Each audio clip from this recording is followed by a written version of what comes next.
कभी तुमने सोचा है एक स्पोर्ट्स पर्सन या फिर एक ऐसा व्यक्ति जो फिजिकली एक्टिव और फास्ट हो और मेंटली भी पावरफुल हो, जिससे तुम लड़ नहीं सकते और लड़ोगे तो भी वो तुम्हें हर तरीके से पछाड़ सकता है। और सिर्फ तुम्हें ही नहीं, वो दुनिया के 99% लोगों को कंट्रोल कर सकता है और उनसे हर सीमा में आगे है। जैसे कि कोई हाईली ट्रेंड सुपर ह्यूमन जिसने हर तरीके से खुद को निचोड़ा हो। और ये हर किसी के बस की बात नहीं, पर ऐसी एक चीज शुरुआत में हम सब में कॉमन ही थी और वो चीज उसे समझ आई और उसी के चलते एक इंसान नॉर्मल ह्यूमन बीइंग से सुपर ह्यूमन बीइंग में ट्रांसफॉर्म हो सकता है। हमारे ब्रेन का एक हिस्सा जो लॉक होता है, जिसे हमें खोलना पड़ता है, जो हमें बॉय से एक हाई वैल्यू मैन में चेंज कर सकता है।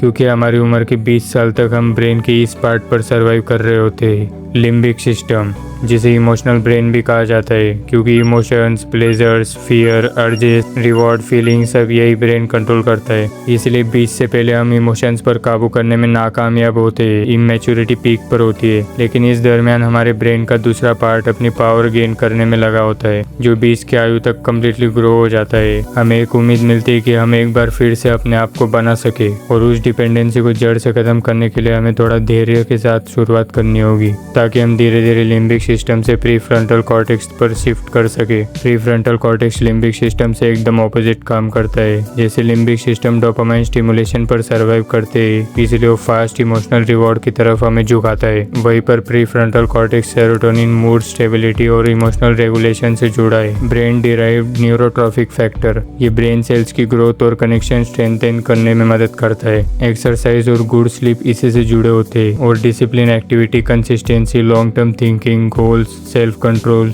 लो stimulation of dopamine and deep focus, जो आपको मजबूर कर देता है खुद को बदलने के लिए। यानी कि आप सीधे एक्शन मोड में चले जाते हो।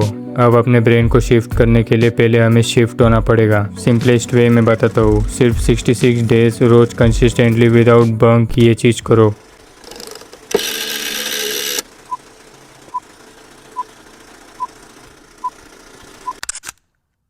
First, get up at 4 a.m. Second, general your day, add 3 main activities to perform. Third, 1 kilometer jogging.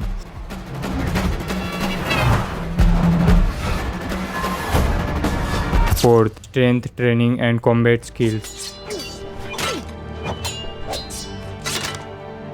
Fifth, set up your meals, eat healthy. Sixth, add one creative habit you like, drawing, singing, dancing, any of yours. Avoid easy dopamine. Seventh, deep sleep and nothing more. तुम 66 दिन बाद नहीं, बल्कि इसी दरमियान महसूस करने लग जाओगे कि कुछ बदलाव आए मुझ में, और ये चैलेंज है तुम्हारे लिए। 66 days, accept it and change your self.